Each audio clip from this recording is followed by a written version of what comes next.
I am Joshua. I'm 40 years old, and I watched my own brother get dragged away by security at a stadium entrance while my daughter stood next to me, clutching a light stick that cost me $60. Before I tell you about the moment I finally declared war on my own family, let me know where you guys are watching from in the comments. I read them all. To understand why a grown man would be standing in a sea of purple lights, surrounded by screaming teenagers, you have to understand two things. First, I drive a car for a living. Not a taxi, but high-end private transport. I drive a Rolls-Royce Phantom for a woman named Mrs. Evelyn, and I drive a Bentley for corporate clients. I spend my life in the front seat, wearing a suit, keeping my mouth shut, and listening to rich people talk about money I will never see. Second, my daughter Mia is my whole world. Her mother left when she was 3, so it's just been me and her against the world. For the last 2 years, Mia has had it rough. High school is a battlefield, and she's a quiet kid. Her only escape, her only real joy has been this Korean group, BTS. I don't understand the music, but I understand the smile it puts on her face. So, when they announced the tour, I made a promise. I promised her VIP floor seats for her 16th birthday. Those tickets were $2,400. That might be pocket change to the people I drive around, but for me, that's 6 months of overtime. That's skipping lunch. That's taking extra mechanic jobs on the weekends, fixing transmissions until my knuckles bled, just to scrub the grease off on Monday morning to put on my white gloves for the driving job. But I got them. 2 months ago, I secured them. The look on Mia's face when I printed out the confirmation was worth every skipped meal. She cried. She literally fell to her knees in the kitchen and cried. Fast forward to tonight. We were standing in the queue outside SoFi Stadium. The energy was insane. It was a sea of purple. Mia was wearing a t-shirt with a picture of the guy she likes, Jungkook. I think his name is. She was vibrating with excitement. I was just happy to be there with her. I had the Ticketmaster app open on my phone, ready to scan us in. "Dad," she said, squeezing my arm. "Thank you. Seriously. I know this was a lot of money." "You're worth it, kiddo," I said. "Happy birthday." We got to the turnstile. The security guard, a big guy who looked like he wanted to be anywhere else, gestured for my phone. I held it under the scanner. Beep. A harsh, low tone. I frowned. The screen on the scanner turned bright red. The text was bold. "Invalid ticket / already scanned." "Try it again," I said, my stomach doing a little flip. "Brightness is up." The guard sighed and scanned it again. "Beep. Already in the system, sir," the guard said, his voice flat. "These tickets were scanned at the VIP entrance 20 minutes ago." "That's impossible," I said. My voice was calm, but my pulse spiked. "I'm the owner. I bought them directly. I have the receipt right here." Mia looked at me, her smile faltering. "Dad? What's going on?" "Just a glitch, honey. Don't worry." I pulled the phone back and looked at the app details. I refreshed the page, and that's when I saw it. At the bottom of the screen, in small gray text, "Transfer completed. Today, 3:12 p.m. Transfer? I didn't transfer anything. I clicked on the history. The recipient email was truncated, but I saw the start of it. King Kev 82. My blood turned to ice. Kevin, my older brother, 43 years old. The golden child who never held a job for more than 6 months. The man who still lived in my parents' basement rent-free while I paid their phone bills. I looked at the timestamp, 3:12 p.m. That was when I was in the shower, getting ready for the concert. My phone had been on the kitchen counter charging. Kevin had come over to borrow my power drill. He didn't borrow the drill. He borrowed my life. "Sir, you need to step out of the line," the guard said, losing patience. "Dad." Mia's voice was small now, terrified. "Dad, are we not getting in?" I guided her out of the crowd, over to a concrete pillar away from the noise. I needed to be sure. My hands were shaking, not from fear, but from a rage so hot it felt like I'd swallowed gasoline. I dialed Kevin. He answered on the second ring. The background noise on his end was loud. Music. Cheering. "Yo, Josh. Kevin said. He sounded cheerful. What's up? Where are you? I asked. Me? I'm out with friends. Why? I'm at the gate, Kevin. The tickets are gone. Transferred to you. There was a pause. A long, arrogant pause. Then a chuckle. Look, man, Kevin said, his voice changing. He wasn't pretending anymore. I needed the cash. Landlord was breathing down my neck about the rent on my storage unit. I sold them. You sold them? I repeated. You accessed my phone, stole my property, and sold my daughter's birthday present? Don't be dramatic, he scoffed. It's a concert. She's 16, she'll get over it. Taylor Swift, BTS, whatever. It's all the same noise. I had bills, Josh. You have a job. You have that fancy driving gig. You can buy more tickets later. I'll pay you back when my crypto investments hit. You stole $2,400 from me. I borrowed it. Mom said it was fine. That hit me harder than the theft. Mom knows. She let me in the house while you were showering, genius. She knows I'm struggling. Family helps family, right? Look, I gotta go. The signal is bad. He hung up. I stood there, staring at the phone. The audacity. The sheer, unadulterated entitlement. He didn't even sound sorry. He sounded annoyed that I had caught him. He thought I would just take it.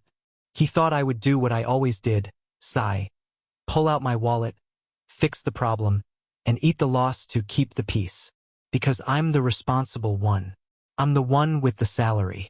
I'm the one who handles the lawyer fees when he gets in trouble, the one who fixes the car when he crashes it. Mia was looking at me. She wasn't crying yet, but her lip was trembling. She knew. She's smart. It was Uncle Kevin, wasn't it? She whispered. I looked at my daughter. I looked at the purple ribbons in her hair. I thought about the months of overtime. I thought about the grease under my fingernails. Yes, I said. So, he sold them? That's what he said. Mia looked down at her feet. It's okay, Dad. We can go home. I don't want to cause trouble with Grandma. That sentence broke something inside me. My 16-year-old daughter was willing to swallow her heartbreak to protect the feelings of the woman who enabled the thief. No, not today. Not this time. We are not going home, I said. My voice sounded different. Lower. Harder. But we don't have tickets, she said. I grabbed her hand. Come with me. I didn't walk back to the parking lot. I walked straight to the box office resolution window. I wasn't just a brother anymore. I wasn't just a son. I was a man who drove billionaires for a living. I knew how the world worked. I knew that possession is 9/10 of the law, but the paper trail is the other 10th. And I had the receipts. Dad, what are you doing? Mia asked, struggling to keep up with my stride. I'm teaching your uncle a lesson about custody of property, I muttered. And I'm getting us into this concert. I walked up to the glass window. There was a sign that said Customer Service Manager. I didn't ask for help. I demanded a solution. My account was compromised. I told the woman behind the glass, sliding my ID and my credit card under the slot. I have the original purchase confirmation email. I have the credit card used for the transaction. The tickets were transferred without my authorization 2 hours ago. I am the legal owner of these seats, and I want them reclaimed. The woman, her name tag said Sarah, looked at my face. She saw the muscle in my jaw jumping.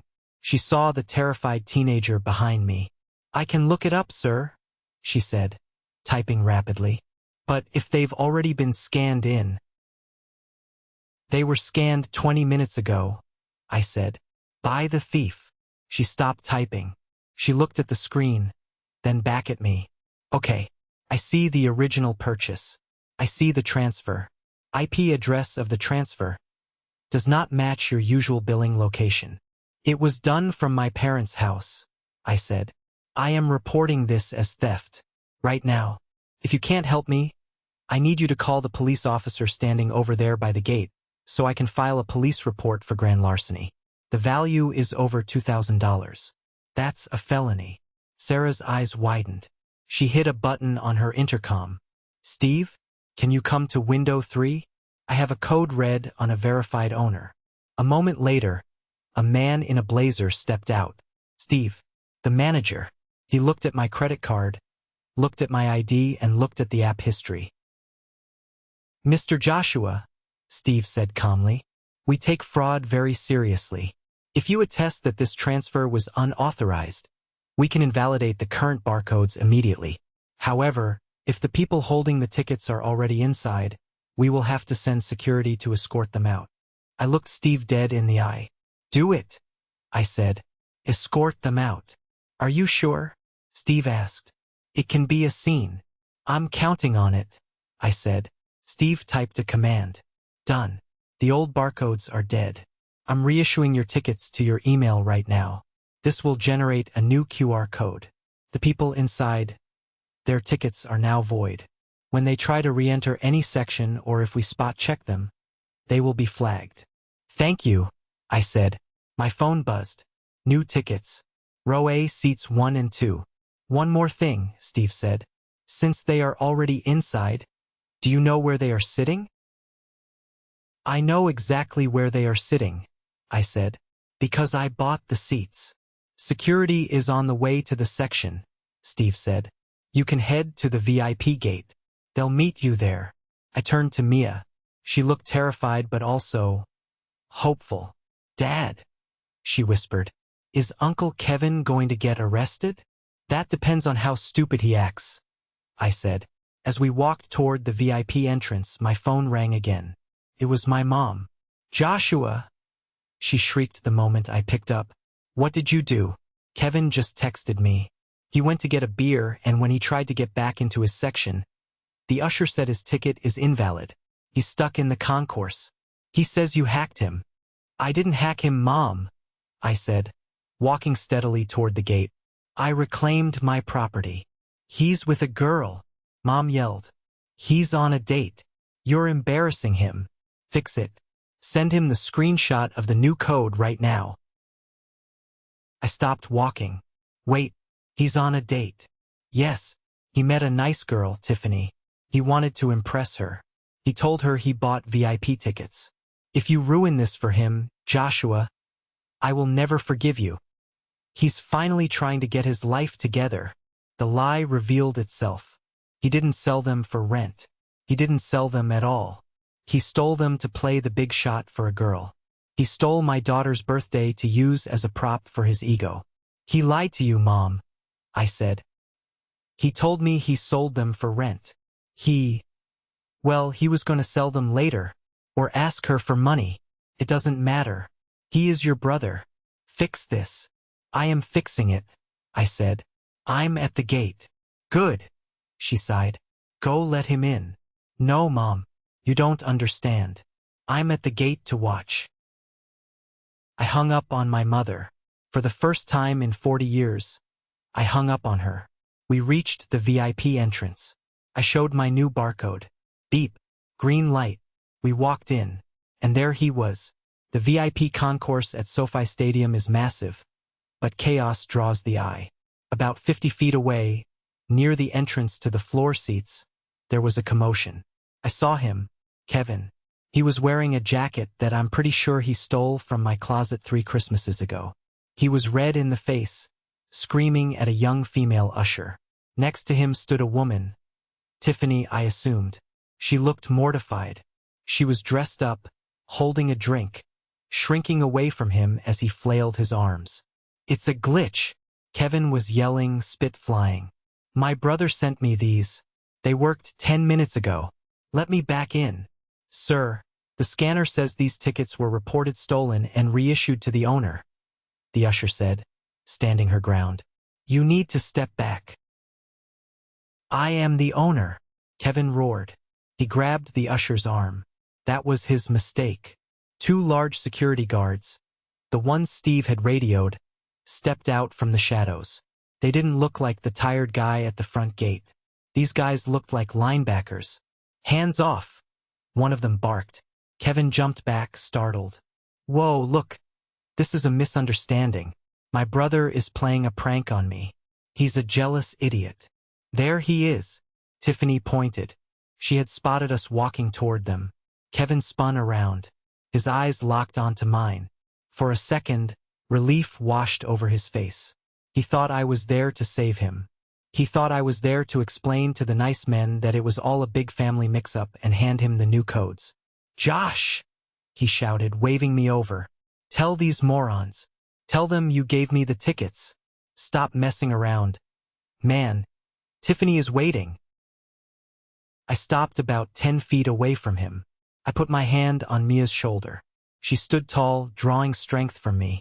"Dad?" she whispered. "Watch," I said softly. I looked at the lead security guard. "I'm Joshua. I'm the owner of the seats." I held up my phone with the active, blue verified barcode. "This man stole these tickets from my phone. I want him removed." Kevin's jaw dropped. It was comical. He looked like a fish gasping for air. "What?" Kevin stammered. "Josh, stop it. You're joking. Mom said you were fixing it." "I did fix it," I said calmly. "I canceled your access. You can't do this." Kevin lunged toward me, but the security guard caught him by the shoulder. It wasn't a gentle touch. It was a vice grip. "I have a date. Do you know how much I spent on dinner?" "You probably paid for dinner with the cash you stole from Mom's purse," I said. "Tiffany, right?" The woman looked at me, eyes wide. "You should know." I told her. "He told me he sold these tickets to pay his rent. He didn't buy these. I bought them for my 16-year-old daughter. He stole them from a child." Tiffany looked at Kevin. The disgust on her face was instant. It wasn't just anger. It was the look you give something you stepped in on the sidewalk. "You stole them?" Tiffany asked him. "You told me you were a promoter." "I am." Kevin lied, desperate now. "Josh is crazy. He's off his meds. Baby, don't listen to him." "Sir, you are trespassing," the guard said. "You need to leave the property now, or you leave in cuffs." "I'm not leaving," Kevin screamed. "These are my seats. I deserve this." The guard didn't argue. He spun Kevin around, pinned his arm behind his back, and started marching him toward the exit tunnel. Joshua, I'm gonna kill you." Kevin howled over his shoulder as he was dragged away. "Mom is gonna kill you. You're dead to me." People were staring. Phones were out. I knew this would end up on TikTok. I didn't care. Tiffany stood there, awkward and alone. She looked at Mia. "I didn't know," she said quietly. "I swear. He said he was a VIP client." "It's okay," Mia said. She was surprisingly calm. "He lies a lot." Tiffany put her drink down on a trash can. "I'm gonna go. I need to block his number." She walked away fast, heading for the exit, but not before shooting me a look of apology. The guard who wasn't dragging Kevin looked at me. "You good, sir?" "I'm good," I said. "Thank you." He nodded and opened the velvet rope to the floor section. "Enjoy the show." We walked down the ramp. The closer we got to the stage, the louder the noise became. We found our seats. Row A, front and center. We were so close we could see the sweat on the backup dancers. Mia turned to me. Her eyes were shining, filled with tears. But they weren't sad tears anymore. "You really did that," she said. "I told you," I said.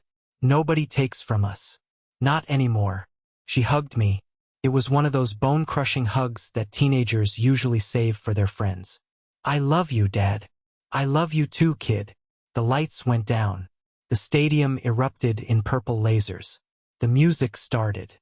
Mia screamed with joy, raising her light stick. I stood there in the dark, watching her. I should have been happy, and I was for her. But underneath the joy, there was a cold, hard knot in my stomach. I checked my phone. 30 missed calls from Mom. 15 texts. Text from Mom. "You are evil. How could you humiliate him like that? He is calling me crying. You ruined his potential relationship. You are selfish." Text from Dad. "Call me. Now. You've gone too far." I turned my phone off. I let Mia have her night. I watched her sing every word to songs I didn't know. I watched her film videos, jump up and down, and forget for 3 hours that her uncle was a thief and her grandmother was an accomplice. But I knew the war wasn't over. The battle at the gate was just the opening shot. When the concert ended, the high began to fade. We walked back to the car. My own car, a reliable Ford, not the Rolls-Royce I drove for work. Mia fell asleep in the passenger seat almost immediately, exhausted from the adrenaline. I drove in silence. The Los Angeles freeways were clearing up. It was midnight. As I pulled into the driveway of our small bungalow, I saw them. My parents' car was parked in front of my house. They weren't at their home. They were at mine, ambushing me. I looked at Mia sleeping. I wanted to carry her inside and tuck her in without waking her up to this nightmare. But the lights in my living room were on. They had a spare key. I had given it to them for emergencies. Apparently, Kevin getting kicked out of a concert was an emergency. I turned off the ignition. I took a deep breath. I felt the exhaustion in my bones, the ache of a man who works 60 hours a week to provide for everyone, only to be treated like an ATM machine that had malfunctioned. I gently shook Mia awake. "Honey, we're home." She rubbed her eyes. Then she saw the car. Her shoulders slumped. "Are they here?" she asked. "Yeah," I said. "Go straight to your room. Put your headphones on. Do not come out. Do you understand? Dad, they're going to yell at you." "Let them," I said. "I have a few things to say, too." We got out of the car. I unlocked the front door. My mother was sitting on my sofa. My father was standing by the window. Kevin wasn't there, probably hiding at home, nursing his wounded pride. "You have some nerve coming home," my mother spat the moment I walked in. She stood up, trembling with rage. "Do you know what you did? Kevin is a wreck. He was publicly shamed." "Go to your room, Mia," I said calmly. Mia ran past them, clutching her poster, and slammed her bedroom door. I locked the front door behind me and put the keys in the bowl. "He stole from me, Mom," I said. "He stole $2,400. That's grand larceny. He's lucky I didn't have him arrested." "He's your brother," my dad shouted. It was rare for him to raise his voice, but he was red in the face. "You don't treat family like criminals."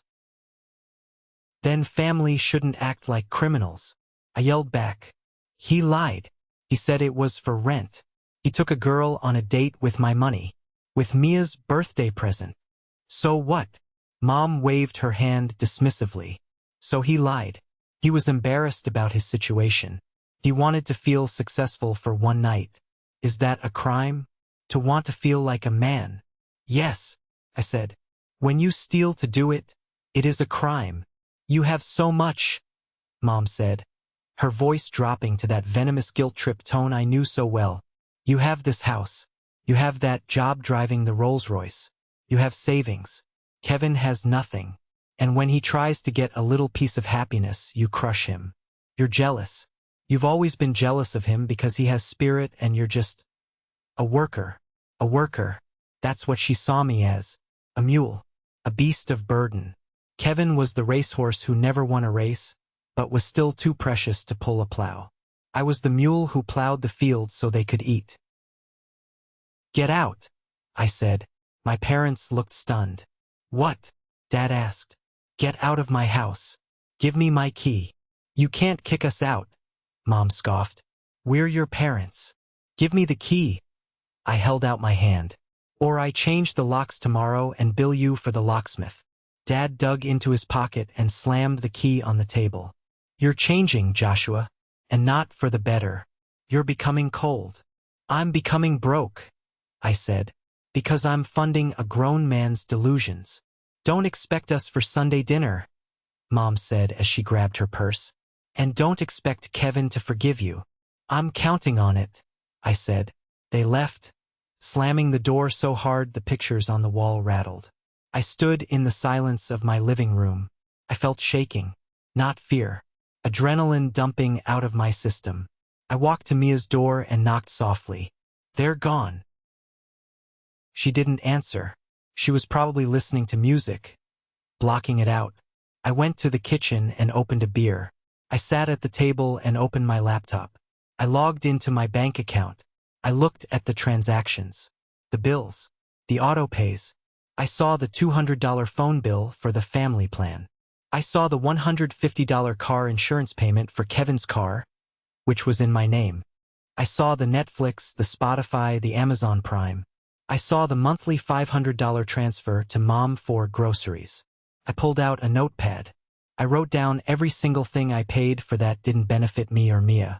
The total was staggering. Almost $1,000 a month. $12,000 a year. That was Mia's college fund. That was a vacation we never took. That was a new transmission for my Ford. I stared at the screen. My mother called me a worker. She said I had a job, so I should pay. Okay, I'll act like a worker. I'll act like a business. And I was about to fire my worst clients. The morning after the concert, I didn't sleep in. Couldn't. The adrenaline had turned into a cold, hard resolve. I sat at my kitchen table with a pot of black coffee and my laptop. The sun was just coming up, casting long shadows across the living room. It was quiet. Mia was still asleep. I looked at the list I had made the night before. The parasite list. I called it in my head. It's amazing how blindness works. You don't realize you're being bled dry until you see the wound. For years, I had justified these expenses. Mom and Dad are on a fixed income. Kevin is just between jobs. It's easier to pay the phone bill than to argue about it. But looking at the numbers now, after what happened at the gate, it didn't look like charity. It looked like a tax. A tax on my existence. I started with the easy stuff. Netflix, Disney+, Hulu, Amazon Prime. I changed the passwords to a random string of characters. N0 more free R1 duh. Then I went into the settings and logged out all devices. Somewhere in my parents' house, a TV screen just went black. Next, the phone bill. This was the big one. I had been paying for a family plan with 4 lines for 10 years. Me, Mia, Mom, Dad, and Kevin. Unlimited data. The newest iPhones every 2 years for Kevin, of course, because he needed them for networking. I logged into the Verizon portal. I selected the 3 lines that weren't mine or Mia's. Option: suspend service or cancel line. I didn't want to just suspend them. I wanted to sever the limb. But I knew canceling them outright might have legal fees if they were under contract.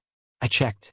Kevin's phone, an iPhone 15 Pro Max, was still being paid off. $800 remaining balance. If I canceled the line, the $800 would hit my bill instantly. I hesitated. $800 hurt. But then I remembered his face at the stadium. I'm a promoter. My brother is crazy. I clicked cancel line. The $800 charge appeared. I swallowed hard. I would pay it. It was the cost of freedom. I canceled Mom and Dad's lines too. They owned their phones outright, so that was free. I hit submit. Done. In about 1 hour, when they woke up, their phones would be fancy glass bricks. No calls. No texts. No data. Then the car insurance. Kevin drove a 2018 Honda Civic. I co-signed for it, and I paid the insurance because, if he crashes without insurance, they'll sue you, Joshua. I called the insurance company. It was Sunday, but they had a 24-hour line. I need to remove a vehicle and a driver from my policy, I told the agent. Okay, sir. Which vehicle? The Honda Civic. And the driver, Kevin. If we remove him, he will be uninsured immediately. Does he have other coverage? I don't know, I said. And I don't care. Okay. Removed. Your premium will drop by $140 a month. Thank you. I hung up. I was on a roll. I felt lighter with every click. But there was one more thing. The monthly transfer. $500. It was scheduled for the 1st of the month. 2 days from now. I went to my bank's bill pay section. I deleted the recurring transfer. I closed the laptop. I felt like I had just performed surgery on myself without anesthesia. It hurt, but the tumor was gone. Mia walked out of her room a few minutes later. She was wearing her BTS t-shirt from last night. She looked tired but happy. "Morning, Dad," she mumbled, pouring herself some cereal. Morning, kiddo. Is Grandma gonna call today? She asked, looking at the landline phone on the wall, the only phone I couldn't block them on easily. She can try, I said. But her cell phone isn't going to work. Mia looked at me, spoon paused halfway to her mouth. You cut them off? I did. Everything. Everything. Mia put the spoon down. Dad, Kevin is going to go nuclear. You know that, right? I'm counting on it. I repeated my line from last night. No, really? She said, her eyes serious. He does dumb stuff when he's desperate. I know. That's why we're changing the locks today. And we did. I spent the morning installing deadbolts. Heavy-duty ones. Around noon, the storm arrived. But it didn't come to the door. It came via my neighbor, Mrs. Gable. She knocked on my door, looking confused. Joshua? She said. Your mother called me. On my landline. She sounded frantic. She said she can't get a hold of you. She said their phones are dead. She thinks there's a widespread outage. I smiled.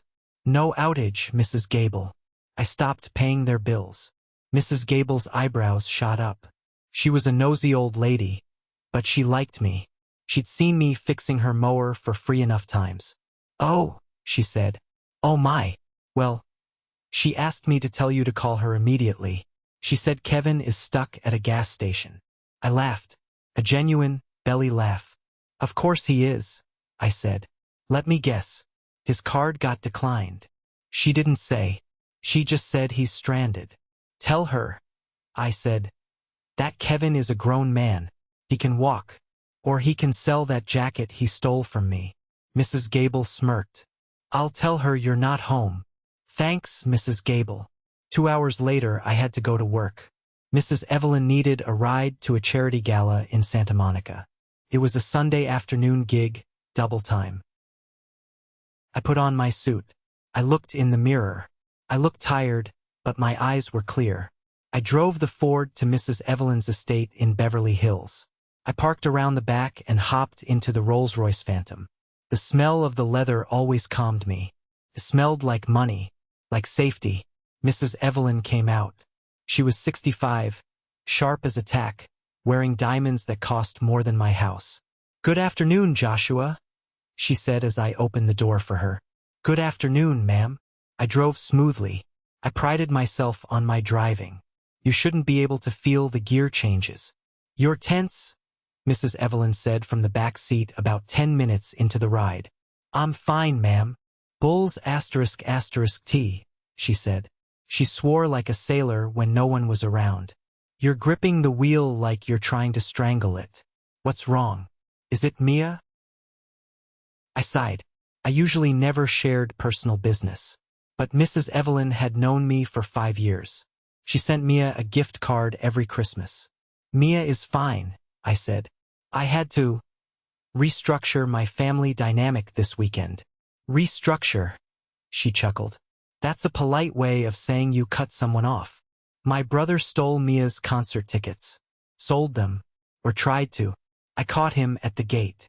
Ouch, she said. What did you do? I got him thrown out. And this morning I canceled every bill I pay for them. Phones, insurance, streaming. Everything. Mrs. Evelyn was silent for a moment. Then she leaned forward. Good, she said.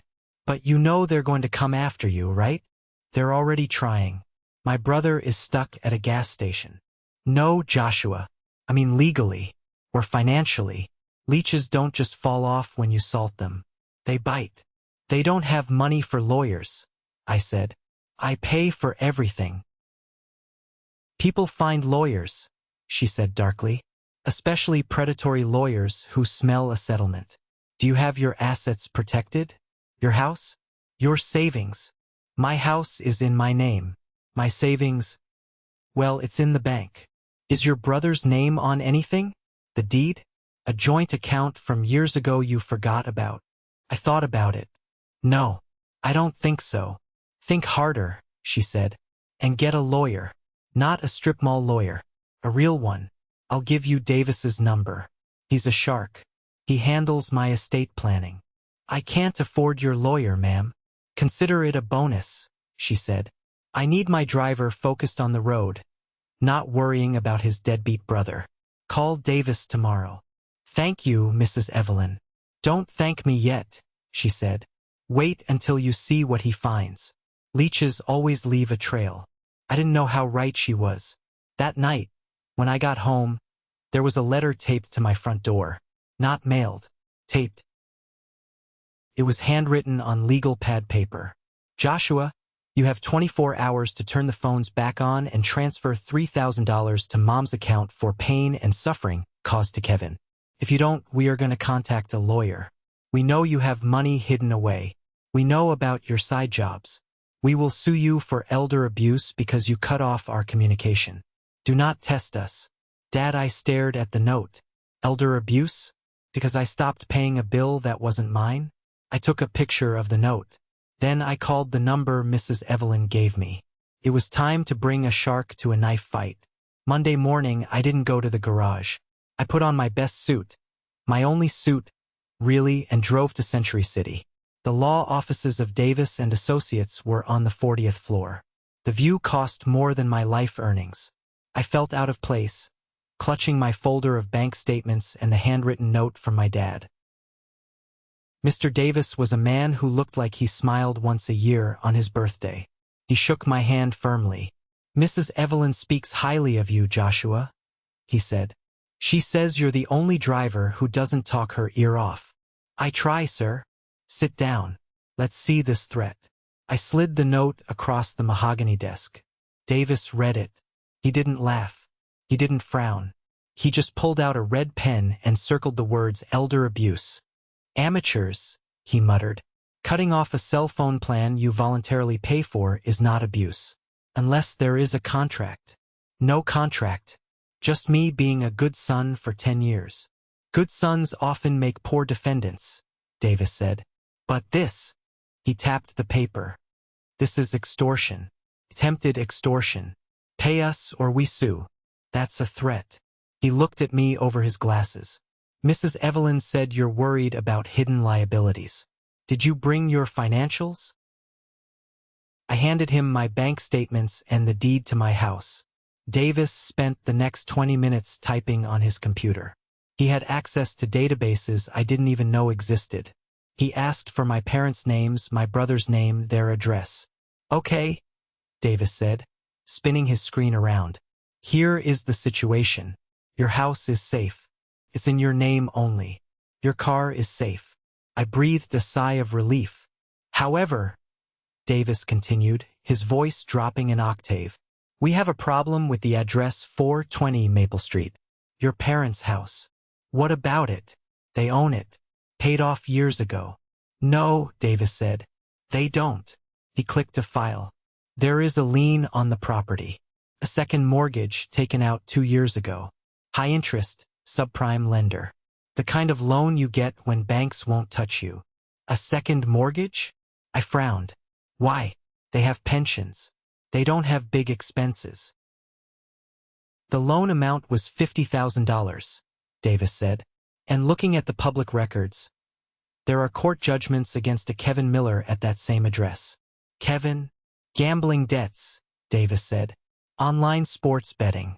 Several judgments from credit card companies. And one, oh, this is interesting, a settlement for a civil suit regarding a car accident 3 years ago. Uninsured driver. My head was spinning. Wait, they took out a mortgage to pay Kevin's gambling debts. It appears so. And here is the kicker, Joshua. The monthly payment on that high-interest loan? It's exactly $480. I froze. My monthly transfer to Mom for groceries was $500. I was paying it, I whispered. I was paying the loan. You were servicing the debt, Davis corrected. You weren't paying down the principal. You were just keeping the wolves at the door. And now that you stopped, they're going to lose the house, I said. Within months, Davis confirmed. That's why they are desperate. That's why they sent this note. They don't need phone service, Joshua. They need that $500. Or the house of cards collapses. I sat back in the leather chair. I felt sick. Physically sick. For 2 years, I had been working extra shifts, skipping vacations, driving a 10-year-old car, thinking I was helping my parents buy food and medicine, thinking I was a dutiful son. In reality, I was funding a casino. I was enabling my brother's addiction and my parents' delusion. What do? I asked. Davis clasped his hands. You have 2 options. Option A. You resume payments, keep the secret, and let them drain you until you have nothing left for your daughter's inheritance or college fund. Option B.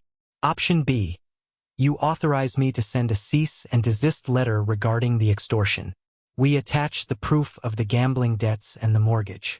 We tell them that if they contact you or Mia again, we will file for a restraining order and report the extortion to the police. And you let them face the consequences of their own financial decisions. I thought about Mia. I thought about her standing at the gate, humiliated. I thought about the text, he has bills, you have a job. The bills weren't rent. They were the cost of Kevin's failures. Option B, I said.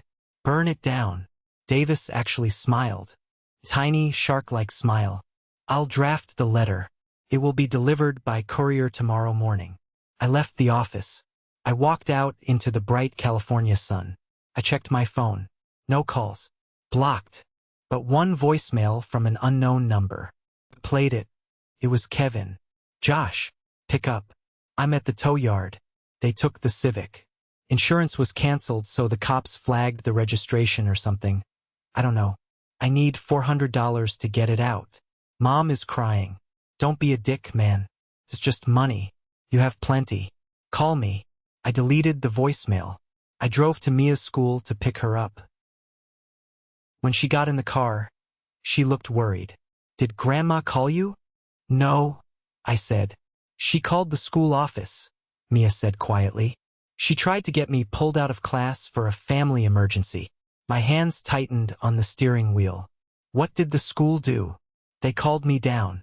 I told them my grandmother is confused and there is no emergency. The principal sent me back to class. Good girl, I said. You handled that perfectly. Dad, she said. Are they going to lose their house? I heard Mom yelling on the phone to Grandpa yesterday about the bank. Mia had heard them before we left. She knew more than she let on. They might, I said honestly. But that is not your fault. And it's not mine. Okay, she said. Then she reached into her backpack. I made this. She pulled out a drawing. It was a sketch of me and her at the concert with purple lights around us. At the bottom it said, My hero. I stared at that drawing. That was my payoff. Not money. Not a thank you from my ungrateful brother. That drawing. I love it, I said, my voice thick. I posted it on Twitter, she said. On the army threads. People are asking for the story. They want to know what happened with the ticket thief. What did you tell them? I told them the truth, she smiled. And Dad? The army is really, really mad at Uncle Kevin. I didn't know it then, but Mia had just lit a fuse that would blow up way bigger than a legal letter. The courier delivered Mr. Davis's letter on Tuesday morning at 9 a.m. By 10 a.m., my world exploded. I was in the garage, working on the brakes of a client's Mercedes, when a car screeched into the lot. I looked up, wiping grease from my hands with a rag. It was my dad's Buick. My father, a man who usually moved with the slow stiffness of age, burst out of the driver's seat like he was on fire. My mother was right behind him, and Kevin was in the back seat, looking pale. They marched into the garage. My boss, Tony, looked up from the office. I waved a hand at him. I got this. You sent a lawyer? My dad shouted, slamming the thick envelope onto the workbench. A lawyer, Joshua? To your own parents. I sent a response to your extortion note, I said calmly. I didn't step back. I stood my ground, covered in grease, holding a wrench. You threatened to sue me for elder abuse. I just clarified the situation. You humiliated us. Mom screamed. She was crying, her face blotchy. That letter, it lists everything. The mortgage, Kevin's mistakes. Mistakes. I laughed dryly. Gambling away $50,000 isn't a mistake, Mom. It's an addiction. And taking out a second mortgage on your paid-off house to cover it? That's suicide. Kevin stepped forward. He looked terrible. Unshaven, wearing sweatpants. You hacked my records, Josh. That's illegal. I'm gonna sue you for invasion of privacy. Public records, Kevin, I said. Court judgments are public. Mr. Davis didn't hack anything. He just read what you tried to hide. We are going to lose the house, Mom wailed. She grabbed my arm, her grip surprisingly strong. Joshua, listen to me. The bank sent a notice of default. If we don't pay the 3 months of arrears plus the penalties by Friday, they start foreclosure. We need $6,000. Just $6,000. You have that in your savings. I know you do. I do, I said. Hope flared in her eyes. Give it to us. Please. We'll pay you back. We'll sell the Buick. Just save the house. It's your childhood home. I have the money, I repeated. It's in an account labeled Mia's college. It took me 5 years to save that much. Mia can get student loans, Kevin blurted out. I need a roof over my head. I looked at Kevin. Then I looked at my dad. Dad, I said, you always told me that a man takes care of his responsibilities. You told me that when I was 12. I did, Dad said, his voice shaking. And your family is your responsibility. No, I said. My child is my responsibility. You three, you are adults. You made choices. I pulled my arm away from my mother. I am not giving you $6,000. I am not giving you $6. You took a mortgage to fund his gambling. You wanted me to pay for it without knowing. You lied to me every single month for 2 years. Groceries? Medicine? It was interest payments to a loan shark bank. He's your brother, Mom shrieked. He has a sickness. Then get him help. I yelled back, my voice echoing off the concrete walls of the garage. Don't get him concert tickets. Don't buy him an iPhone Pro. Get him into rehab. But you didn't. You fed the beast. And now the beast has eaten your house. If you don't help us, Dad said, his voice low and dangerous, we have no son. The garage went silent. Even the air compressor seemed to stop humming. I looked at them, really looked at them. I saw the fear, but mostly I saw the selfishness. They were willing to burn my daughter's future to keep Kevin warm. They were willing to drain me dry to avoid facing the reality of their golden child's failure. I accepted that on Sunday, I said. I have no parents. I have no brother. I only have a daughter. I pointed to the door. Get out of my workplace. If you don't leave in 30 seconds, Tony is going to call the cops. And unlike the stadium security, these cops will arrest Kevin because I'm pretty sure he has a warrant for those unpaid tickets. Kevin flinched. He knew. Let's go, Kevin muttered, tugging Mom's sleeve. He's crazy. Let's go. Mom looked at me one last time. It was a look of pure hatred. I hope your daughter treats you the way you treated us. She won't, I said, because I'm not raising her to be a parasite. They left. I watched the Buick peel out of the lot. I felt hollow. My legs felt weak. I sat down on a stack of tires. Tony walked over. He handed me a bottle of water. You okay, Josh? No, I said. But I will be. That was brutal, Tony said. But you did the right thing. My cousin, he did the same thing with heroin. Dragged the whole family down. You gotta cut the rope. Yeah, I said. I cut the rope. But the universe wasn't done with me yet. That afternoon, my phone blew up. Not from family. From strangers. Mia sent me a text. Dad, check Twitter. Umgee. I opened the link she sent. Her post about the ticket thief uncle had gone viral. I mean, mega viral. The BTS army had picked it up. It had 50,000 retweets. People were digging. Internet sleuths. They had found Kevin's old public Facebook posts where he bragged about hustling. They found his LinkedIn, which was full of fake jobs. But then I saw a GoFundMe link. Help Mia and Hero Dad recover the ticket money. It had been set up by a big fan account. I clicked on it. Raised $4,200. I stared at the screen. People, strangers from around the world, were donating $5, $10. Comments were flooding in. No army left behind.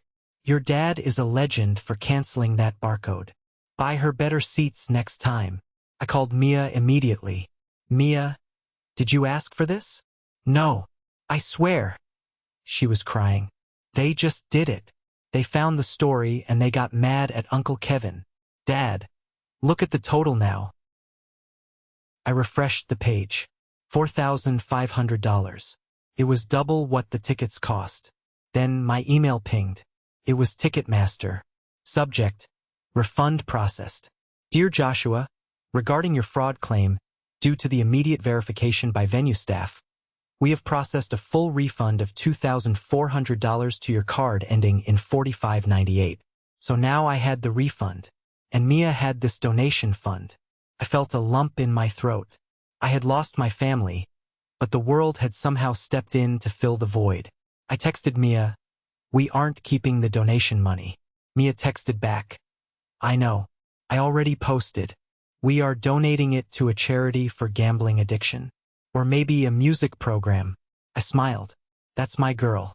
Let's talk tonight," I wrote. I drove home that evening feeling like I was floating. The war was over. I had won.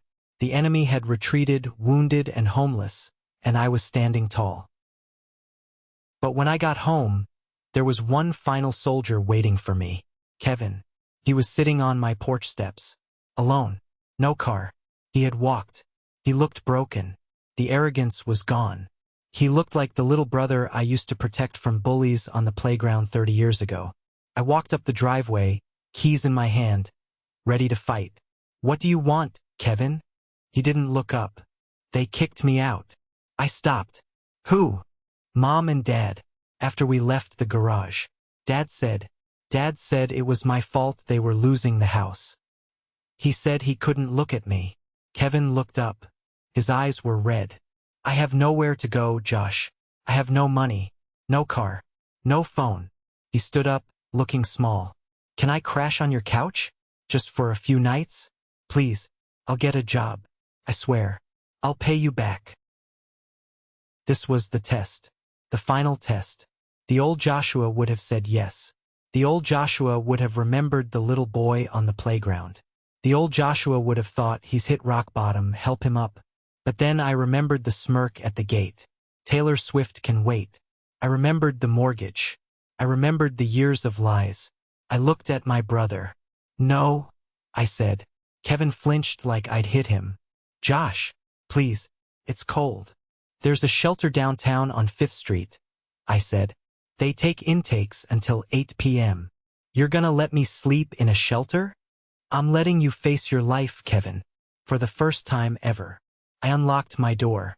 "You have legs," I said. "Start walking." "I hate you," he whispered. "I know," I said. "But at least you're not stealing from me anymore." I went inside and closed the door. I locked the deadbolt. Click. I watched through the peephole. Kevin stood there for a long minute. Then he turned around and walked away into the dark. I leaned my forehead against the door and let out a breath I felt like I'd been holding for a lifetime. The next few weeks were a blur of silence and noise. The silence came from my phone. No calls from Mom, Dad, or Kevin. The noise came from the rest of the world. The bank foreclosure on my parents' house moved fast. Subprime lenders don't play around. I heard from Mrs. Gable that a for sale sign went up on the lawn 3 weeks after the confrontation in the garage. I didn't drive by. I couldn't bear to see it. That house was where I grew up. It was where I learned to ride a bike. But it was also the scene of the crime. The place where my parents decided to mortgage their future to hide their son's shame. My parents moved into a small, rented apartment in a rougher part of town. I heard they sold the Buick. As for Kevin, I didn't know where he was. And for the first time in my life, I didn't go looking. But life has a funny way of balancing the scales. The GoFundMe that the Army set up eventually hit $6,000 before Mia asked them to close it. We kept true to our word. We took the money, every cent, and donated it to a nonprofit that provides music instruments to underprivileged schools in Los Angeles. Mia posted a video of us delivering the check. We blurred our faces mostly, but you could see our smiles. The comments section was full of purple hearts. This is what family is supposed to look like. One comment read, "Hit me hard. Family isn't blood. Blood is just biology. Family is the people who show up. Family is the people who respect you. Family is the people who don't sell your joy to pay for their mistakes." Ticketmaster refunded my $2,400. It sat in my bank account for a few days. I stared at it. Felt like cursed money. I didn't want to use it for bills. I didn't want to put it in savings. "Mia," I said one night over dinner, "pack a bag. Where are we going? We have $2,400 that belongs to the fund, and I have some vacation days saved up." We didn't go to another concert. We went on a road trip. We drove up the Pacific Coast Highway. We saw the redwoods. We ate expensive seafood. We laughed until our sides hurt. For 5 days, we weren't the family with the ticket thief uncle. We were just a dad and a daughter seeing the world. On the drive back, Mia fell asleep in the passenger seat. I looked at her, peaceful and safe. I thought about the inheritance Davis mentioned. My parents had nothing left to leave me. No house, no money. But that was okay, because I was giving Mia a different kind of inheritance. I was leaving her the lesson that it is okay to say no. I was leaving her the knowledge that her boundaries are worth defending. I was leaving her the certainty that her father would burn the world down to protect her. That is worth more than a house on Maple Street. When we got back, there was one final loose end. I received a letter in the mail. No return address. I opened it. It was a receipt from a pawn shop. And a note. "Josh, I pawned my watch. The one you gave me for my 40th birthday. Here is $200. It's a start. I'm working day labor at a construction site. It sucks. I hate it. But I'm eating. Don't look for me. I'll send more when I can." I held the crumpled $20 bills and the pawn slip. It wasn't an apology. Kevin was too proud for that. But it was something. It was the first honest money he had sent me in a decade. I didn't call him. I didn't try to save him from the construction site. I put the $200 in a jar on the kitchen counter. I labeled it Kevin's Redemption Fund. Maybe one day the jar would be full. Maybe not. But that was his journey, not mine. I picked up my car keys. Mrs. Evelyn needed a ride to the airport. I had a job to do. A job I was proud of. I walked out to my Ford, looked at the empty spot where my parents' car used to ambush me, and smiled. The driveway was clear. The road was open. And for the first time in 40 years, I was free. Time has a way of rewriting your reality, but only if you hold the pen. For the first 40 years of my life, my family held the pen. They wrote me as the side character, the reliable mule, the safety net that would always catch them when they fell. But when I canceled that Barcode at the stadium, I took the pen back. It has been 14 months since the ticket war. If you walked into my life today, you wouldn't recognize the Joshua from a year ago. Back then, I was a man constantly looking over his shoulder, waiting for the next crisis call, the next guilt trip, the next demand for cash. Today, the only thing demanding my attention is the purr of a V12 engine. I didn't just keep my job driving for Mrs. Evelyn. I expanded it. About 6 months after the fallout, Mrs. Evelyn sat me down in her study.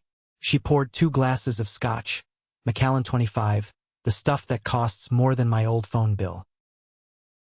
"Joshua," she said, looking at me with those sharp, hawk-like eyes, "you're a good driver, but you're a better mechanic. And I have friends with very expensive cars who are tired of dealing with dealerships." She offered me a loan, not a handout, a business loan with interest, drafted by her shark of a lawyer, Mr. Davis. She put up the capital for me to rent a small, high-end garage space in Santa Monica.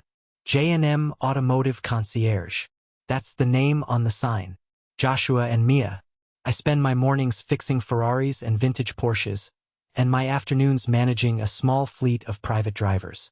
I don't drive as much myself anymore, except for Mrs. Evelyn. I drive her out of loyalty, not necessity. My income has doubled. My stress has vanished. But the silence is where the real work happened. For the first 6 months, the silence from my family felt heavy, like a threat. I kept waiting for the other shoe to drop. I kept checking my blocked messages folder, expecting a lawsuit or a fake medical emergency. There were a few attempts. My aunt, the one who used to pinch my cheeks and call me her favorite, sent me a Facebook message calling me a cold-hearted snake for letting my parents move into a rental apartment. She said I had abandoned my heritage. I didn't reply. I blocked her. Then there were the rumors. I heard through the grapevine, mostly from Mrs. Gable, my neighbor, that the narrative in the family had shifted. According to my mother, I hadn't cut them off because of theft. No. In her version, I had gotten rich and arrogant, and decided they weren't good enough for me anymore. She told people I had abandoned Kevin because I was jealous of his potential. It used to make me angry. Now, it just makes me sad for them. They are so committed to the lie that they are willing to live in it, even as it crumbles around them. Mia has flourished in the silence. She's 17 now. She's looking at colleges. She wants to study international business. She's been teaching herself Korean because of BTS, and she's actually getting good at it. For her 17th birthday, we didn't do a big concert. We didn't need the spectacle. I took her to the garage on a Saturday. I pulled the cover off a car sitting in the back corner. It wasn't a Rolls-Royce. It was a 2018 Honda Civic. Yes, that car. I had bought it back from the auction yard after the bank repossessed it from Kevin. I spent 3 months restoring it. I scrubbed every inch of the interior to get the smell of Kevin's cigarettes and entitlement out of it. I replaced the brakes, the transmission fluid, the tires. When I pulled the cover off, Mia gasped. "Is that?" "It was," I said. "Now it's yours. It's clean. It's paid for. And it's in your name." She walked around it slowly. She ran her hand over the hood. "You bought Uncle Kevin's car?" she asked, a weird look on her face. "No," I said firmly. "I reclaimed an asset that was being misused. This car represents something, Mia. It represents taking back what was stolen. It's a reliable car for a reliable girl." She smiled then, a real wide smile. "Thanks, Dad. It's perfect." We drove it to the beach that day. Watching her drive, cautious, attentive, respectful of the machine, I realized she was already 10 times the adult Kevin would ever be. But the universe loves symmetry. Just when you think the door is closed, a draft comes through the cracks. 2 weeks ago, I was at the garage, working on a carburetor for a '67 Mustang. My hands were covered in grease, the smell of gasoline filling the air. My happy place. Car pulled into the lot. A beat-up sedan that sounded like it was dying. I wiped my hands and walked out, expecting a customer looking for a miracle repair.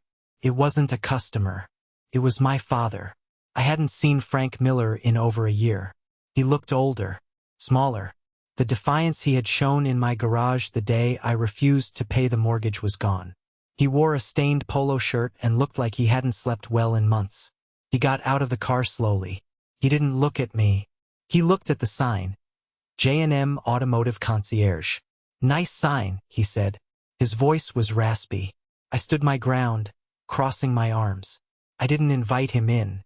I didn't offer water. "What do you want, Frank?" I asked. He flinched at his first name. "It's Dad, Joshua. That title is earned," I said. "You lost it when you tried to sue me for elder abuse." He sighed, a long, rattling sound. He leaned against his car. "We dropped that," he mumbled. "The lawyer said we didn't have a case." "I know. Your mother. She misses you. She misses my wallet," I corrected him. "She misses the illusion that everything is fine." He looked down at his shoes. "We're struggling, Josh. The rent on the apartment keeps going up. My pension doesn't cover it all. Kevin tries. But he's Kevin," I finished for him. He's working, Dad said defensively, but there was no heat in it. He's doing day labor. It's hard on him. His back hurts. I almost laughed. I had worked manual labor my entire life. Kevin lifts boxes for a month and it's a tragedy. I'm not giving you money, I said. If that's why you're here, turn around. Dad reached into his pocket. I tensed up, ready for a weapon or another threatening letter. He pulled out an envelope. It was crumpled. I didn't come for money, he said softly. I came to give you this. He placed the envelope on the hood of his car. I found this, he said, in the attic, when we were moving out of the house. I thought you should have it. He looked at me one last time. His eyes were watery. I was proud of you, you know, he whispered. Before all this, when you got the job with Mrs. Evelyn, I told my friends at the VFW. My son drives a Rolls-Royce. I was proud. You have a funny way of showing it, I said cold. I know, he said. I'm a weak man, Joshua. Your mother, she runs the show. And Kevin, he's my blind spot.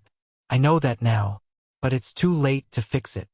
It is, I agreed. Goodbye, son. He got back in his car. Took 2 tries to start the engine. Then he drove away. I stood there for a long time, staring at the envelope on the hood of his car. Eventually, I picked it up. I went into my office and sat down. My hands were shaking slightly. I opened it. Inside was a photograph. An old Polaroid photograph from 1988. It was me and Kevin. I was 6, he was 9.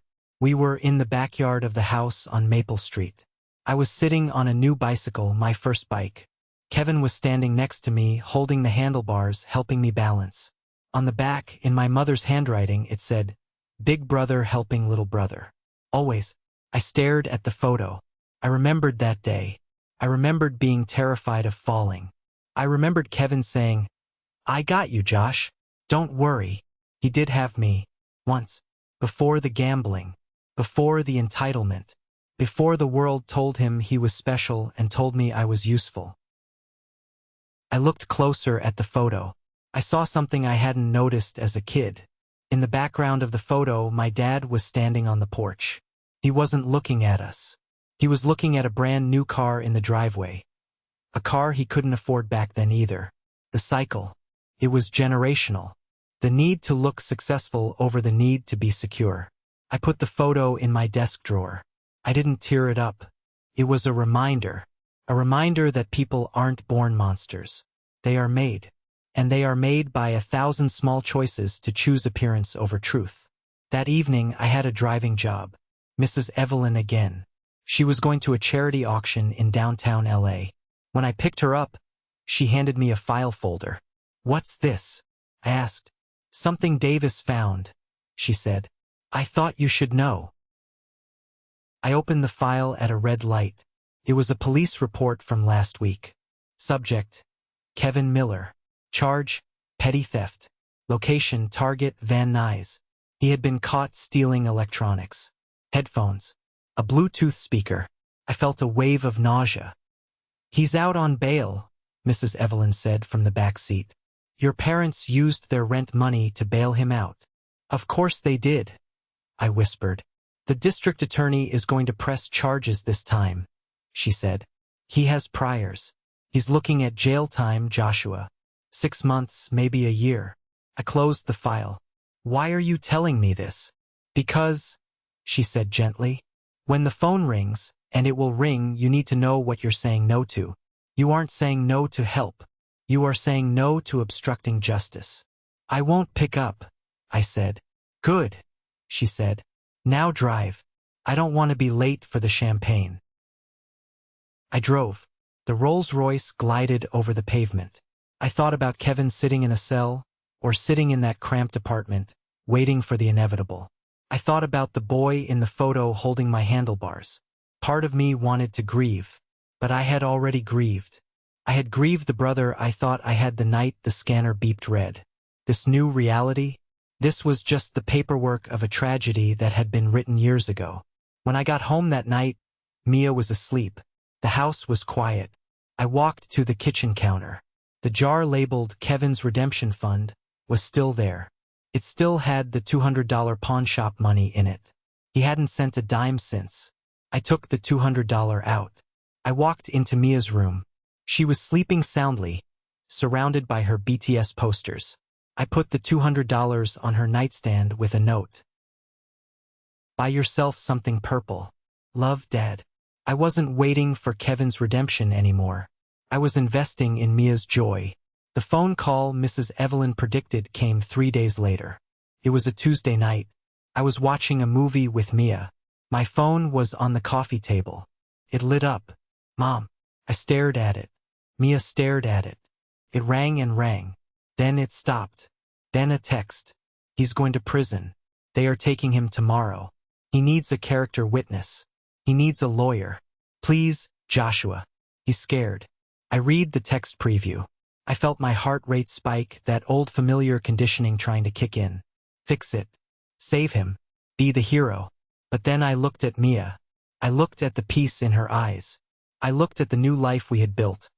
A life without shouting, without missing money, without the constant anxiety of a crisis that wasn't ours. I picked up the phone. I didn't reply. I went to my contacts. I scrolled down to Mom. I pressed block caller. Then I did the same for Dad. It was the final lock on the door. The last barrier. Is everything okay? Mia asked. Yeah, I said, putting the phone down. It's finally over. Did Uncle Kevin get in trouble again? He did. But he's an adult. He has to handle it. Mia nodded. She didn't ask for details. She trusted me. That trust was the most expensive thing I owned, and I wasn't going to spend it on bail money. The next morning, I took the day off. I got in my car, my Ford, not the Rolls, and I just drove. I drove west until I hit the Pacific Coast Highway. I rolled the windows down. The ocean air smelled like salt and freedom. I drove past the beaches where I used to take Kevin when we were teenagers. I drove past the stadium where the war began. I thought about the journey. I thought about the $2,400. People tell you that money isn't everything. They say you can't put a price on family. They are wrong. You can put a price on family. For me, the price was $2,400. That was the cost of admission to the truth. It wasn't about the tickets. It never was. It was about the permission. When my mother said, "He has bills, you have a job," she wasn't just stating a financial fact. She was stating a moral hierarchy. She was telling me that my labor existed to subsidize his leisure. She was telling me that my daughter's happiness was less important than her son's ego. She was telling me that I was a resource, not a person. And when I canceled that barcode, I wasn't just canceling a ticket. I was canceling my subscription to their abuse. I pulled over at a scenic overlook in Malibu. I sat on the hood of my car and watched the waves crash against the rocks below. I felt lighter than I had in 20 years. The tumor was gone. The weight was lifted. I realized something sitting there. We are taught that forgiveness is the highest virtue. We are taught to turn the other cheek. But sometimes, turning the other cheek just gives them a better angle to slap you again. Sometimes, the most virtuous thing you can do is protect the innocent. And the innocent person in this story wasn't just Mia. It was me. I had to protect the Joshua who worked 14-hour days. I had to protect the father who wanted to give his daughter the world. I had to protect the future I was building. My brother is likely sitting in a cell right now. My parents are likely sitting in a rental apartment, blaming me for their downfall. Let them blame me. I can carry the blame. I'm strong enough. I've been carrying them for 40 years. Carrying their anger is light by comparison. I got back in my car. I turned the radio up. It was a BTS song, one of the upbeat ones Mia plays all the time. Dynamite, I think. I tapped my fingers on the steering wheel. I smiled.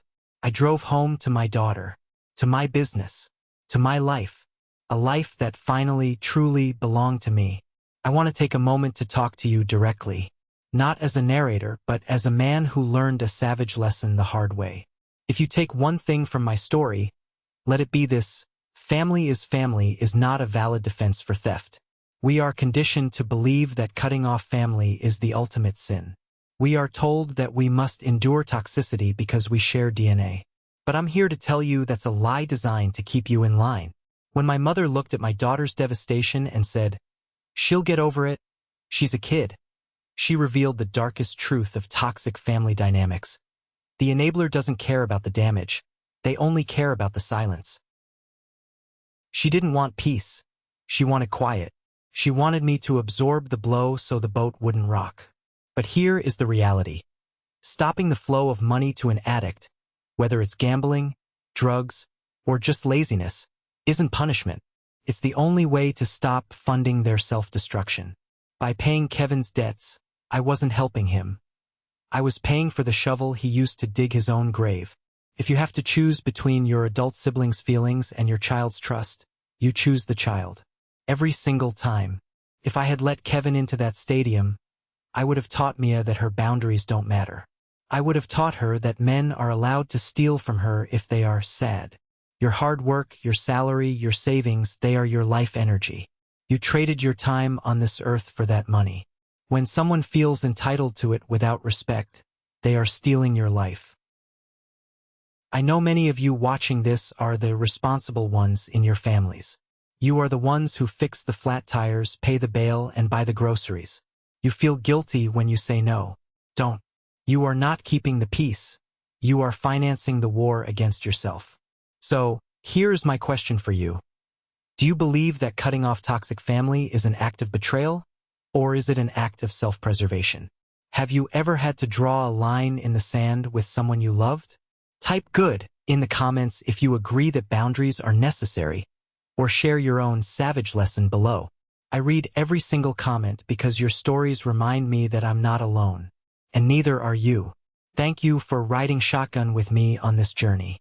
It's been a long road, but the view from here is beautiful.